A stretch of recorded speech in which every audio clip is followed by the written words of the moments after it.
This is In These Fleeting Embers, a short story written by myself. This comes from the weekend prompt challenge, in which you write 15 minutes based on a given prompt, though I may have spent just a bit more than 15 minutes on this one. I do advise you to check the content warnings in the description, as it can get a little exciting, and I will also leave a link to the challenge if you'd like to try it out as well in the description. Now this story comes from prompt 792. I thought our love was a fairy tale, but we ended up having a tragic ending because we didn't know how to follow the script. Alrighty, let's get into it. One slip-up was all it had taken. A routine disrupted by the enemy that is a lapse of memory. Locks left open seemed only a small mistake, though the incoming troubles proved to be a constant regret. They had come the night Virgil was off working. He hadn't expected to be kept from such secrets. He had assumed he had kept well enough under cover. Clearly, any precautions he had taken had been for nothing. He should have noticed as the others disappeared from the forge one by one, the crash of hammers on anvils and fire blazing bright, fading until he was the only villager remaining in darkness. The walk home should have been an indication, with the new footsteps emerging along the path only he knew. Virgil really should have been more careful, though over time he had begun to forget. Months of comfort had left him careless, unaware of what happened when he let secrets slip through his fingers. A low creak sounded from the door as he pushed it open, brushing soot from his cheek and moving to light a candle. Even for this time of night, it was awfully dark. Unlocked. He fumbled over the countertops, searching for a stray match and managing to scrape his hand against a sharp corner instead. He pulled back and hissed at the sharp sting. Still, the matches were nowhere to be found. "Janice?" he called into the darkness. "Do you know where we may have put the matches?" No answer. The darkness then began to seep into Virgil's mind, the missing response from his husband, now an emerging worry. "Janice," he called again, his hands still brushing across the countertop in search of matches. It wasn't like the sorcerer to be away at such an hour.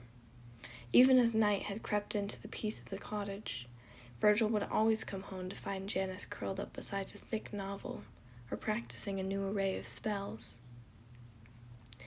Worry began to envelop his mind, piercing deeper as he dove into cupboards and swung open cabinet doors. The creak of hinges set Virgil on edge, every door left open adding to the moments he was left alone, the moments in which he couldn't find his husband. His hands finally closed around a small box, a sigh of relief escaping his lips as he pulled a match from the box. Virgil rushed back into the common room, striking the match and embracing its flare of light. He transferred the flame to a candle, setting it atop a shelf to bathe the room in light. The contents of the room then became visible. Overturned chairs and writings scattered across the floor in a chaotic fashion. "Janice?" Virgil spoke louder this time, a tremble emerging in his voice despite all his attempts to remain composed. "Where are you? I'm getting worried." A shifting sound emerged from the corner of the room, and Virgil ripped around to douse the area in light. The source led to a figure, recognizable as one of the villagers, as he stepped into the light. Virgil stepped back, brow raised. "What?" A strong pair of hands closed around his mouth from behind, stifling Virgil's scream as he was yanked back. He struggled against the hold, eyes growing wide when more figures emerged from the shadows. Multiple cries escaped his lips, though they were all muffled by the hands still covering his mouth. He felt the coarse texture of ropes loop around his wrists, and he wrestled to free himself from what was now several of his people. They bound his limbs tight while Virgil continued to cry out, Janice's disappearance a rising worry in his mind. Once they had secured their catch, Virgil was tossed into a wooden chair, endless questions racing through his mind. The villagers one by one formed in a group around him, the light of the candle somehow leaving them appearing even more menacing. A commotion echoed from the back of the mass until the group finally split to reveal a man with an expression of stone. "Ah, Virgil," he spoke, the low baritone of his voice setting the whole room on edge. "Did you really think you could hide from us for so long?" Virgil dismissed the question, much more focused on the matters at hand. "Where is he?" he demanded. "What did you do with him, Logan?" "He is being taken care of, as he should have been long ago." The man pushed up his glasses, leveling a glare in Virgil's direction. "His kind are a threat to our lands and must be treated as such. Destruction is not something I will allow within the walls of my town." "Lay as much as a finger on him, and I swear you'll wish you're dead." "A hyperbole, and a poor one at that. Do try to use threats with much more intention, Virgil, though, logically, you are in no position to make such things at all." The governor crossed the room, thumbing the corner of one of Janice's novels. "I must say, that sorcerer did have quite the taste in literature." "Where is he?" "Closer than you may think," Logan smirked, gesturing to the shadows. "Bring him here." The line of villagers split, and in stumbled Janice. His cloak lay battered and torn, while bruises covered his cheeks and arms. He was thrown onto the floor, glancing up weakly while a gag stifled his pleading words. It took everything in Virgil's power not to rush into his arms, to bandage every single one of his wounds and whisper reassurances until everything was all right. Instead, he grew limp, straining ever so slightly against the villager's hold. "Jan," he whispered hoarsely, and the sorcerer glanced up. Fear shone in his eyes, such a terrible shift from the smirk Virgil had come to adore. He moved to say something, though the words were incomprehensible behind the gag. Helpless. "You will be glad to know our final destination is not the gallows tonight." Logan slipped on a pair of leather gloves, recognizable as the pair he had requested that Virgil make for him the previous winter. "For such a special crime, I have other plans." "And all for what? We've done nothing to you." "That, Virgil, is not the complication. I admit, you have been an excellent worker within this town for many years, but I simply cannot let my superiors be informed I have a witch within my walls." Janice tensed at the word. Logan caught on to the movement and approached the sorcerer. He trapped his chin between his thumb and forefinger, forcing Janice to look him in the eyes as he spoke. "This all could have been avoided, if only you would have confessed when you had the chance." Janice attempted to speak, but the words were again muffled. With the snap of the governor's finger, the gag was removed, and Janice glared up at Logan. "Your twisted mind is darker than any faults I may possess. May you burn beneath a million fires before you ever gain what you seek." "A man in your state has no right to speak such words." Logan frowned, stepping back to face the villagers.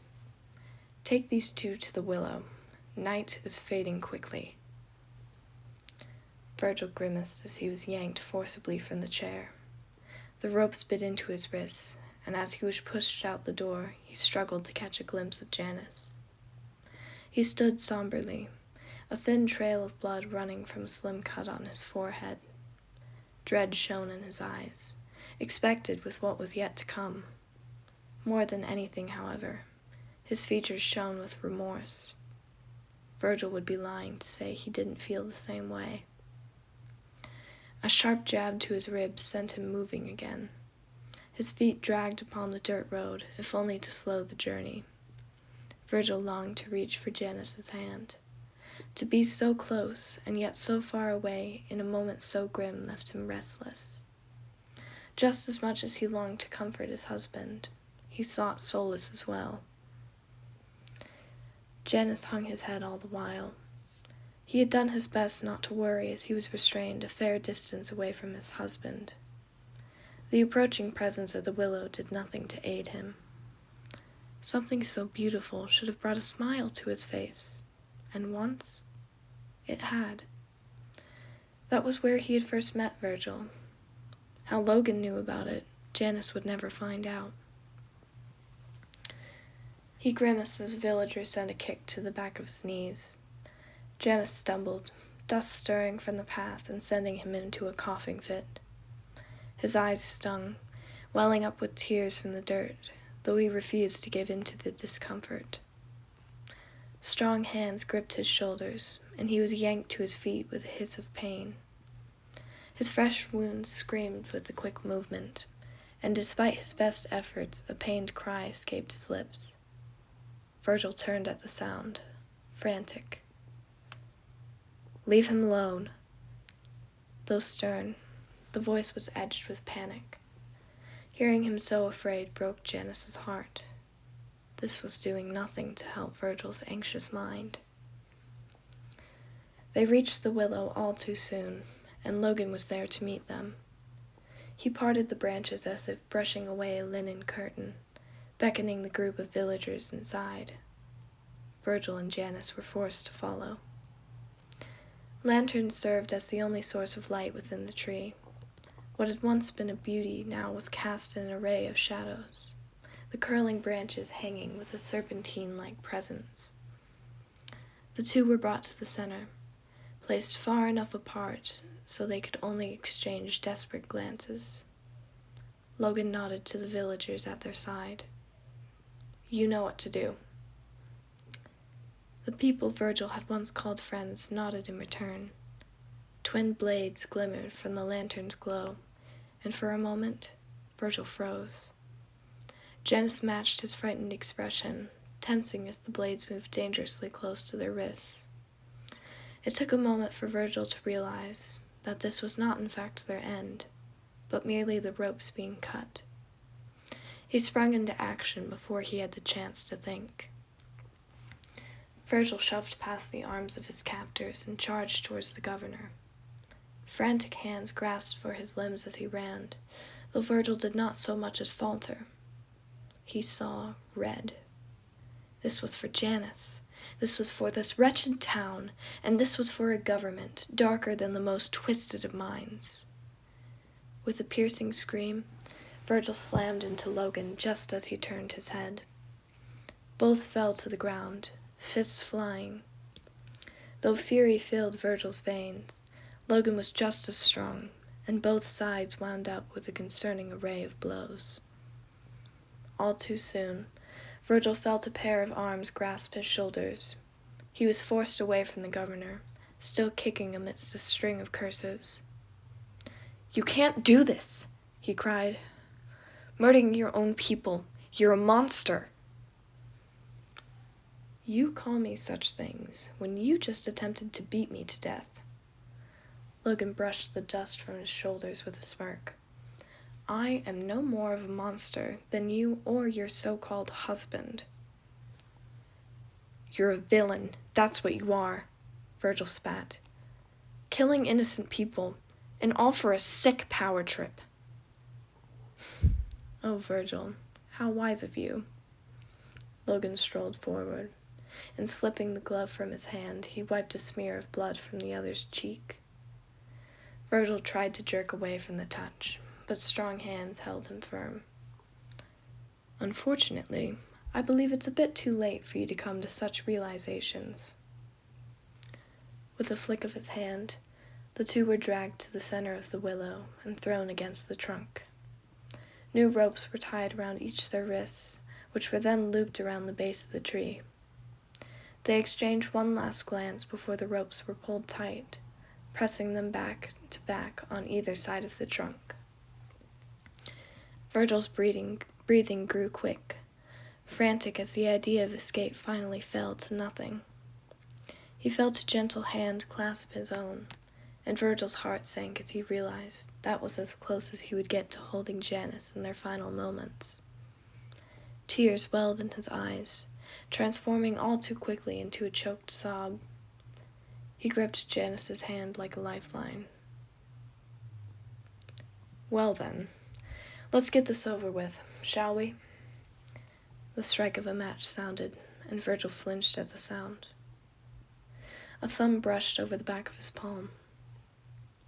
"It's all right, Virg," he heard Janice whisper. "Breathe for me, all right?" "Silence, witch!" Logan snapped. He raised the torch offered by the same villager who struck the match. The light cast upon the branches of the willow should have been beautiful, sparkling gold against the pale moonlight.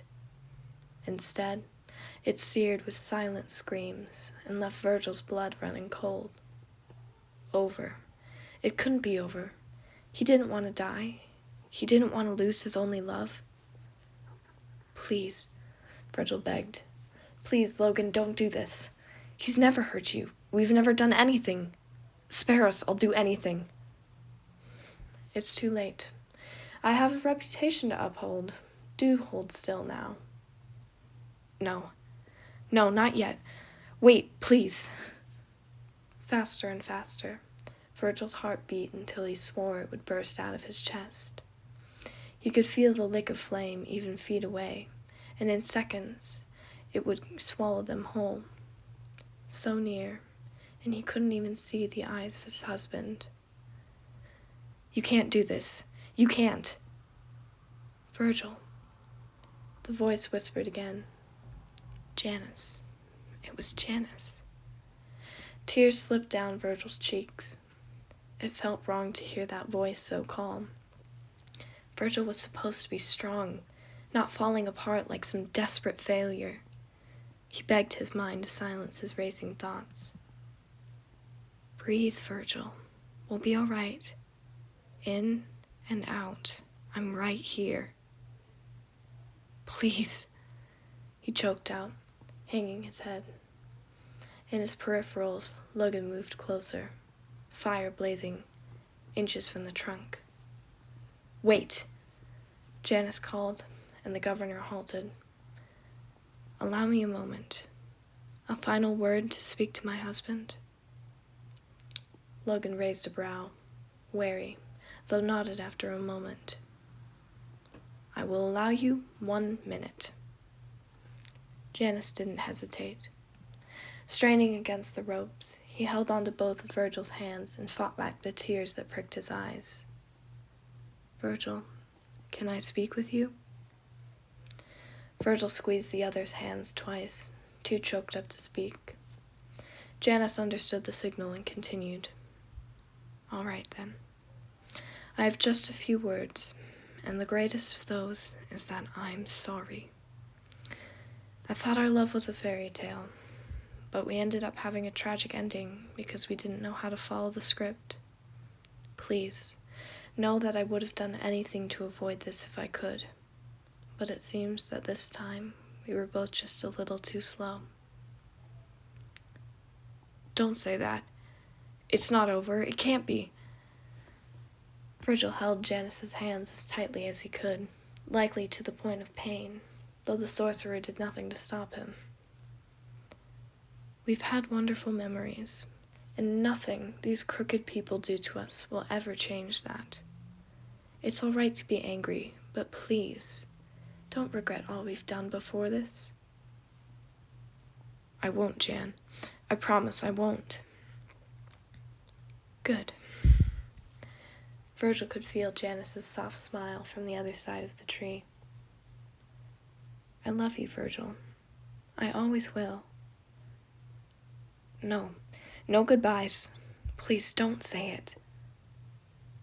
"I won't, if that is what is best." "And Janice?" "Yes, Virgil?" Virgil faltered. The words caught in his throat as the flames grew dangerously close. I love you too. Logan held the torch to the base of the tree. Time's up. I wish you my final goodbyes. A crackle, and the tree had caught a flame.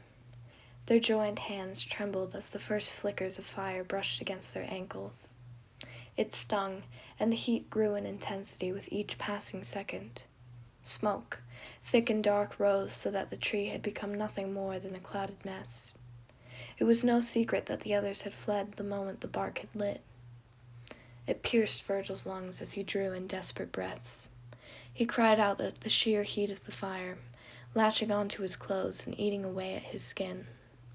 Violent coughs racked his body, and he nearly collapsed if it weren't for the rope securing him to the base of the tree. Everything burned, each lasting breath torn from his body with a force unimaginable. Janice, he rasped as smoke blinded his eyes. I don't want to die. It's all right, darling. Trust me. Janice's voice rang, hushed in the roar of flames. Another cough was torn from Virgil's throat, chest heaving. Blisters marred his ankles, screaming with the temperature that continued to rise. His eyes grew heavy, slammed shut against the sting of blackened air. Mind fading, he maybe had seconds left. Virgil felt his hand slipping from his husband's, all until a voice rang through the air, louder than even the searing blaze. Death has come, the fire alight, but keep our hearts alive tonight. Virgil was shaken awake by the tremulous sound, and through the fog of his mind he came to realization. The voice was Janice's. Something shimmered behind Virgil's eyelids, and he forced them to open to discover a yellow glow amidst the growing flames. For hearts entwined, I invoke thee. Protect us beneath this solemn tree. Jan, what are... Shh. Don't waste your energy, darling. Just hold tight. I'm right here. Even in all of the protests Virgil's mind offered, his aching body couldn't help but slump against the trunk and listen to the final lines. In these fleeting embers our breaths grow short, and so is formed a reborn court. Save those wronged from pain and strife, and for all that is good, let us meet in another life. The yellow glow burst then, spreading across the willow like thousands of speckled stars. Virgil's eyes locked onto the image, knowing full well that a spell had been cast. His fading mind would never come to know what that spell was for, though as the corners of his vision grew black, he felt one last touch against his fingers. I'll see you in another time, Virgil. Promise that you'll look for me. Always and forever. Virgil mumbled before his hand slipped from his husband's and fell to his side. In those moments, it would be known that both men held a smile to their faces as their eyes slipped closed. Even through tears, there was a peace that came with the sealing of such a fate, and whether either would recall, the years would surely recall for them. As many would say, only time will tell. This has been In These Fleeting Embers. Thank you so very much for listening, and I will see you next time for another story.